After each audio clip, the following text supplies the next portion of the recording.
গ্রীষ্মের একটা সবজি, প্লাস পাকলে বলে এটাকে ফল, পাকলে খায়, পাকলে বলে ফুটি, আর এই কাঁচা অবস্থায় বলে কাকুর। আজকে এরই একটা রেসিপি করবো। হ্যালো ফ্রেন্ডস, আমি তনুশ্রী, আমার রান্নাঘরে সবাইকে জানাই স্বাগত। আশা করি তোমরা ভালো আছো, তোমাদের ভালোবাসায় আমিও ভালো আছি। আমার রেসিপিটা দেখো বানাবো, তার জন্য প্রথমে কাকুরটাকে ছাড়িয়ে নেব।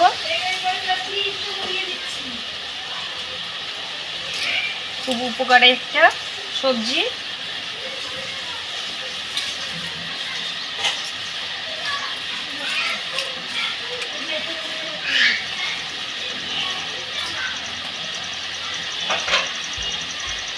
পিলার দিয়ে দেখো ভালো করে ছাড়িয়ে নিলাম, এবার কেটে নেব।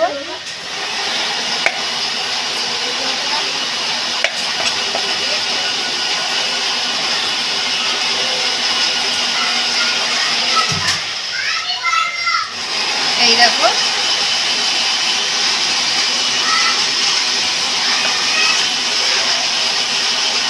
এই দানা, এগুলো সব ফেলে দেবো।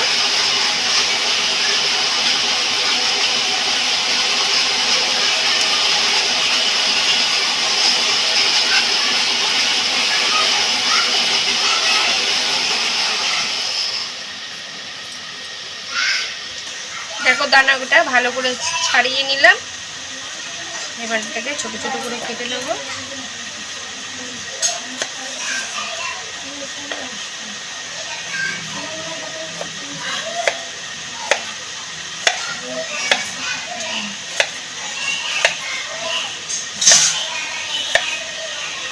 কাকুরটাকে কেটে নিয়েছি ছোট ছোট করে, ধুয়ে জল ঝরাতে দিয়ে দিয়েছি। কাঁচা লঙ্কা দিয়ে নিয়েছি।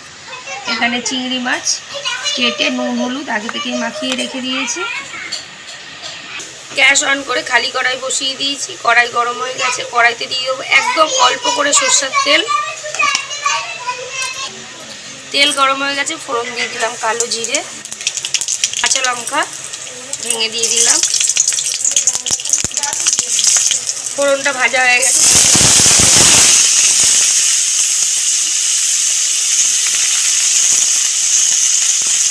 স্বাদ মতো নুন,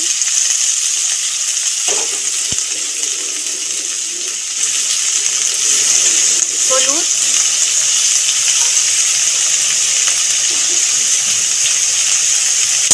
নাড়াচাড়া দিয়ে মিশিয়ে দেবো।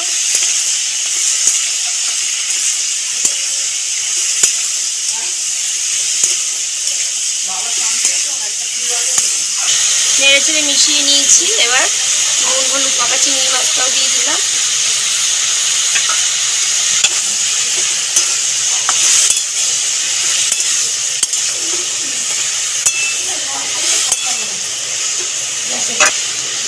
ঢাকা দিয়ে রেখে দেবো কিছুক্ষণ, গলে যাবে তাড়াতাড়ি। বেশ কিছুক্ষণ ঢাকা দিয়ে রেখেছিলাম, দেখো জল কত বেরিয়েছে। এক ফোঁটাও আমি জল দিইনি, এই জলে জলেই সেদ্ধ হবে। অনেকটা সেদ্ধ হয়েই গেছে, আবার কিছুক্ষণের জন্য একটু ঢাকা দিয়ে দেবো।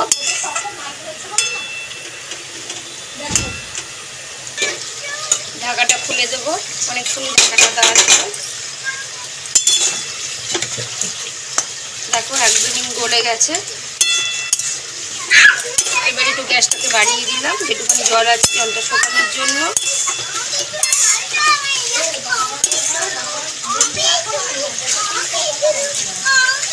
এর মধ্যে দিয়ে দেবো চিনি,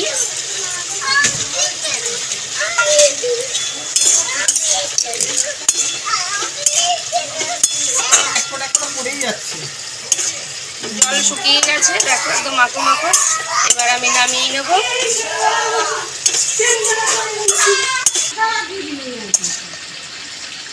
তোমরা একদিনকার বাড়িতে করে খেয়ে দেখো। এই গ্রীষ্মের সবজি বাজারে এখন মোটামুটি পাওয়াই যাচ্ছে, আর পাকলে তো ফুটি। কেউ চিনি দিয়ে খায়, কেউ আবার বিট নুন দিয়ে ওই সবজিটা পাকলে খায়। যাই হোক, খুব ভালো লাগে এই সবজিটা এরকম চিংড়ি মাছ দিয়ে করলে। আমি তো বলেই থাকি আমার রেসিপি দেখে তোমরা বাড়িতে করে খেয়ে দেখো, আশা করি ভালোই লাগবে। আর কেমন লাগছে তোমার লেগেছে সেটাও তোমরা কমেন্ট করে জানিও। উপকারী সবজি। কাকড়ি।